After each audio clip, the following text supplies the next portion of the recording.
இன்னைக்கு நம்ம வந்து கிளாஸ்ல ரொம்ப இன்ட்ரெஸ்டிங்கா ஒரு புது கான்செப்ட் பார்க்க போறோம். இன்னைக்கு கிளாஸ்ல நான் ஒரு பொண்ணை கூட்டிட்டு வந்திருக்கேன், சாலி. எல்லாருக்குமே சாப்பாடுனா ரொம்ப பிடிக்குமா? எனக்கு கேக்னா ரொம்ப பிடிக்கும். உங்களுக்கு சாப்பாட்டுல எது ரொம்ப பிடிக்கும்? ஓகே, இன்னைக்கு அந்த பொண்ணுக்கு எப்படி கேக் செய்யணும்னு நான் சொல்லி கொடுக்க போறேன். ஸோ கேக்ல நிறைய ஃப்ளேவர்ஸ் இருக்கும்ல, சாக்லேட், வெனிலா, ஸ்ட்ராபெரி அப்படின்னு சொல்லிட்டு. இன்னைக்கு நம்ம அந்த மாதிரி ஒரு கேக் செய்ய போறோம். இப்போ கேக் செய்யணும்னா ஃபர்ஸ்ட் என்ன தேவைப்படும்? நிறைய இன்கிரீடியன்ஸ் இருக்கும்ல, மாவு, பால், சர்க்கரை, எசன்ஸ், அது நிறைய தேவைப்படும். இன்னைக்கு நம்ம அதை வச்சுதான் அந்த கான்செப்ட் பார்க்க போறோம். பார்க்கலாமா? இப்போ ஒரு கேக் செய்யணும் அப்படின்னா நம்மளுக்கு என்ன தேவைப்படும்னா, ஒரு 3 கப் மாவும் 2 கிளாஸ் ஆஃப் பாலும் தேவைப்படும். கரெக்டா? ஒரு கப் கேக்கு 3 கப் ஆஃப் மாவு, 2 கிளாஸ் ஆஃப் மில்க் தேவைப்படுது. இப்போ என்னோட கொஸ்டின் என்னன்னா, நீங்க 3 கப் கேக் செய்ய போறீங்க அப்பனா எவ்வளோ மாவு, எவ்வளோ பால் தேவைப்படும் சொல்லுங்க. இப்போ 3 கேக்குக்கு எவ்வளோன்னு கண்டுபிடிச்சிருப்பீங்க.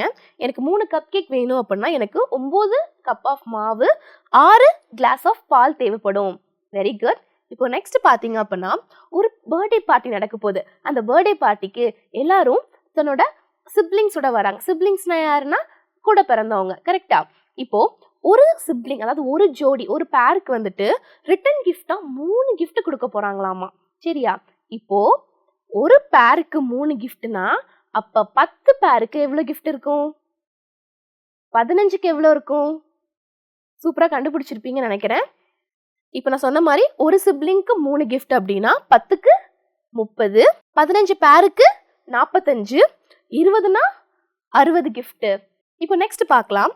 இப்போ எனக்கு பாத்தீங்கன்னா எனக்கு இங்க 4 ஸ்டார் இருக்கு, ஒரு ஹார்ட் இருக்கு. இது ஒரு பேட்டர்ன். இப்போ இதுக்கு அடுத்த பேட்டர்ன் என்னவா இருக்கும்?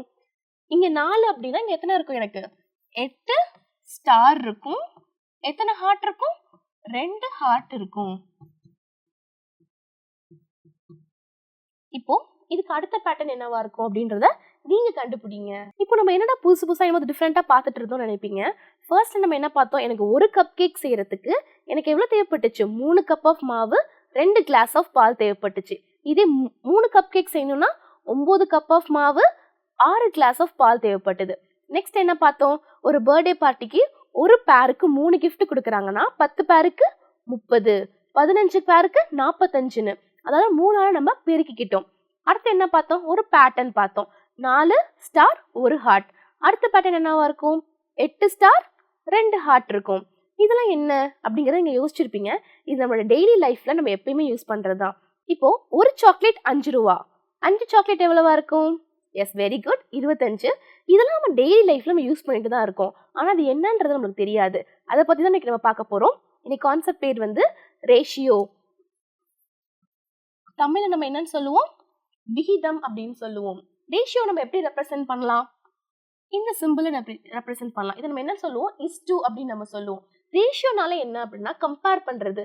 2 விஷயத்தை நம்ம ஒப்பிடுறது தான் நம்ம ரேஷியோன்னு சொல்லுவோம். நம்ம என்னென்னலாம் ஒப்பிட்டோம்? ஃபர்ஸ்ட் எக்ஸாம்பிள்ல பால், மாவை ஒப்பிட்டோம்.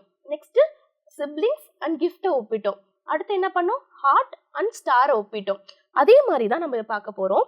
ஸோ ரேஷியோனால என்னது? கம்பேர் பண்றது. 2 விஷயத்த கம்பேர் பண்றதா நம்ம ரேஷியோன்னு சொல்லுவோம்.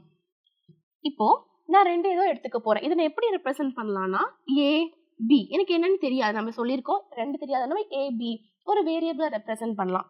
இப்போ இந்த ஏவை நான் என்னன்னு வச்சுக்க போறேன் அப்படின்னா ஆப்பிள் அப்படின்னு நான் சொல்லலாம். இந்த பியை நான் மேங்கோ அப்படின்னு சொல்ல போறேன். இப்போ நான் 3 ஆப்பிள், 4 மேங்கோஸ், அதாவது 3 ஆப்பிள், 4 மாம்பழங்கள் நான் வாங்குறேன். இதை நான் எப்படி ஒப்பிடலாம்? ஃபர்ஸ்ட் நான் ஆப்பிளுக்கும் மாம்பழத்துக்கும் நான் ரேஷியோ போட்டேன் அப்படின்னா நான் எப்படி எழுதலாம்? A/B அப்படின்னு எழுதலாம். ஃபர்ஸ்ட் என்ன இருக்கு? 3/4.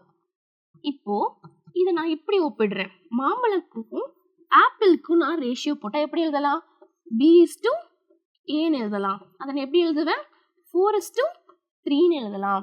ஸோ எது ஃபர்ஸ்ட் இருக்கோ அதுதான் முன்னாடி வரும். இதை நம்ம ரேஷியோ மட்டும் இல்லாம ஃப்ராக்ஷனாவும் நம்ம ரேஷியோ எழுதலாம். எப்படி? A/Bனா என்னால இதை A/B ஒரு பின்னமா என்னால மாத்த முடியும்.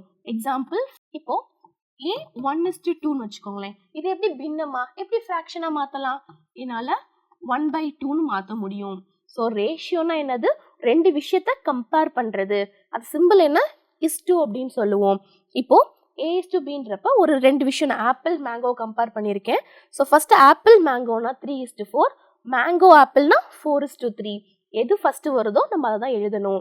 அந்த ரேஷியோவை மட்டும் இல்லாமல் என்ன பண்ணலாம், விகிதத்தை பின்னமாகவும் உங்களால் எழுத முடியும். இப்போ A:B A/B, 1:2னா 1/2, இந்த மாதிரி உங்களால் பின்னமாக ஒரு ஃப்ராக்ஷனாக உங்களால் மாற்ற முடியும். இப்போ ரேஷியோனா என்னன்ற விஷயம் உங்களுக்கு நல்லா புரிஞ்சிருக்கும். இதை வச்சு இன்னைக்கு நம்ம கான்செப்ட் என்னன்னு பார்க்கலாம்.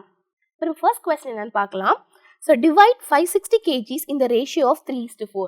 560 கிலோவை நான் 3:4 ரேஷியோட நான் பிரிக்க போறேன். எப்படி பிரிக்கலாம்? இந்த பிக்சர் பார்த்தாலே உங்களுக்கு தெரியும். இது ஆரஞ்சுங்கிறது 3 பார்ட், இந்த கிரீன்ல இருக்கிறது 4 பார்ட். அப்போ 3 + 4 7. எனக்கு மொத்த எண்ணிக்கையான பார்ட் எவ்வளோ? 7 பார்ட். இப்போ எனக்கு இதுக்கு ஒரு பார்ட்டோட எண்ணிக்கை எவ்வளோ அப்படிங்கிறது தெரியணும். என்ன பண்ணலாம், மொத்தத்தோட 7ஆல வகுத்துட்டேன்னா எனக்கு ஆன்சர் கிடைச்சிடும். அப்போ 560 / 7 80. அப்போ ஒரு பார்ட்டோட எண்ணிக்கை எவ்வளோ? 80. அப்போ எனக்கு 3க்கு வேணும்னா என்ன பண்ணணும், நான் 80 3ஆல மல்டிப்ளை பண்ணணும், அதாவது பெருக்கிடணும். இப்போ 3 பார்ட்டுக்கு 3 × 80 240. எனக்கு அடுத்து 4 பார்ட்டுக்கு நான் கண்டுபிடிக்கணும். அப்போ 4க்குனா 4 × 80 320. ஒரு பார்ட்டோட மதிப்பு 80. அப்போ 3க்கு எனக்கு என்ன கிடைச்சிருக்கு? 240. 4க்கு 320 கிடைச்சிருச்சு. இப்போ நான் 560 இந்த மாதிரி ரேஷியோல நான் ஸ்ப்ளிட் பண்ணிட்டேன். கடைசி எப்படி எடுத்து எழுதலாம்? 560 kgs divided in the ratio 3:4 is 240 kilograms and 320 kilograms. இப்போ நான் இப்படி பிரிச்சு எழுதிட்டேன். இதே மாதிரி நெக்ஸ்ட் கொஸ்டின் பார்க்கலாம், உங்களுக்கு இன்னும் நல்லா புரியும். Second question, divide 560 kilograms in the ratio of 2:3. இப்போ அதே தான், வெயிட் அதே தான், ரேஷியோ மட்டும் மாறி இருக்கு. என்ன ரேஷியோ? 2:3 ரேஷியோல பிரிக்க போறோம். ஸோ இந்த ஆரஞ்சு வந்து 2, இது 3. இதை மொத்தமாக கூட்டினா அதோட மதிப்பு என்ன? 5. எனக்கு மொத்தமான பார்ட் வந்து 5. இப்போ எனக்கு 1க்கு மட்டும் வேணும், ஒரு பார்ட்டோட மதிப்பு வேணும்னா என்ன பண்ணணும்? 560 5ஆல நான் வகுக்கணும், டிவைட் பண்ணணும். அப்போ எனக்கு 112 112 அப்படின்ற ஆன்சர் கிடைச்சிருக்கு. அப்போ எனக்கு 2 பார்ட்டுக்கு வேணும்னா என்ன பண்ணணும்? 2ஆல மல்டிப்ளை பண்ணணும். 3க்கு வேணும்னா 3ஆல பண்ணணும். அப்போ எனக்கு ஆன்சர் கிடைச்சிருச்சு.